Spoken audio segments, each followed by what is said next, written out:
This is United for Biodiversity, the Alliance podcast, a platform that unites global voices in a call to action to protect our planet's rich biodiversity. Join us for critical insights and let's stand united for biodiversity. Welcome to United for Biodiversity, the Alliance podcast. I am your host, Kiana Wilberg, and we are coming to you from day one of the Global Biodiversity Alliance Summit happening at the Arthur Chung Conference Centre. My guest this morning is Dr. Brian O'Shea. He is the Assistant Curator and Collections Manager for Ornithology at North Carolina Museum of Natural Sciences.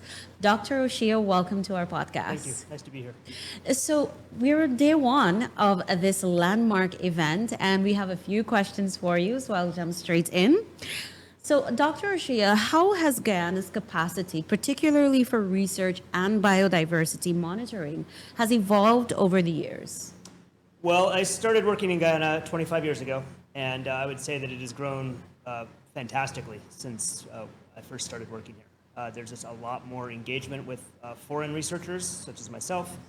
There's a lot more in-country capacity, and particularly institutions like University of Guyana are really building out very quickly to really capture a lot of the technological innovation and intellectual innovations that are happening in the world of biodiversity research. That sounds awesome. And how do you see this advancing in this new chapter of Guyana's leadership? We're now moving to not just talk about our successes with forest conservation, but now we're taking that to the next step, adopting the global fight for protecting biodiversity and addressing the crisis of biodiversity loss. Yeah, I think Guyana has the potential to lead the way in that regard. Guyana is blessed with a very large percentage of its original natural vegetation still intact, so there's still a lot of room to do effective conservation, really innovative conservation. We're not just trying to salvage what's left. We really have an opportunity to really be proactive in terms of how we designate protected areas and in terms of how we engender a conservation ethic in the population to move biodiversity conservation forward. Excellent.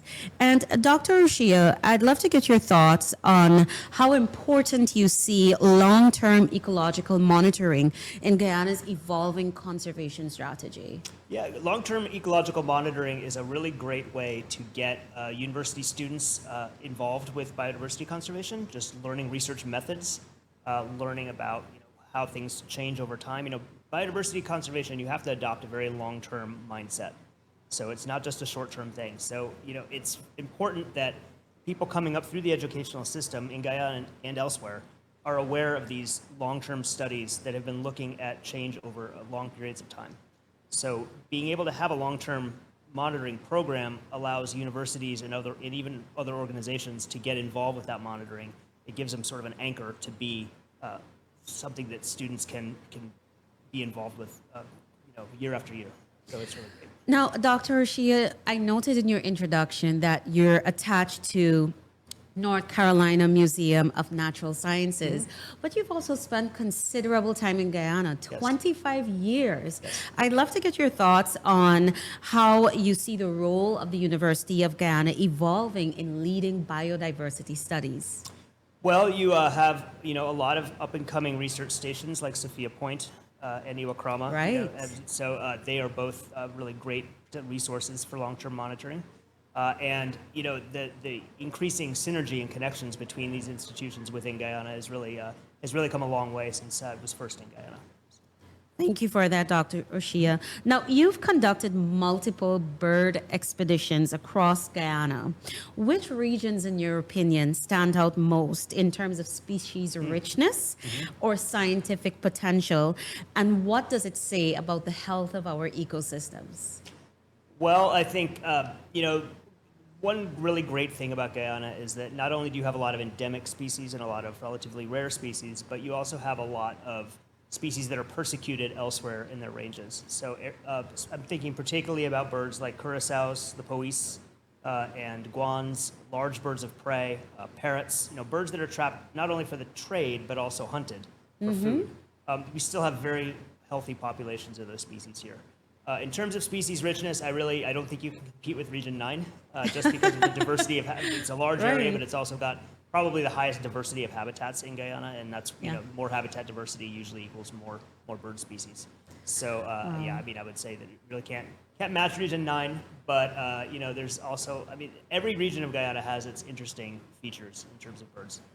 Dr. Ashia, thank you so much for sharing your insights. We're hoping to catch up with you later in the day, but it was really wonderful talking with you.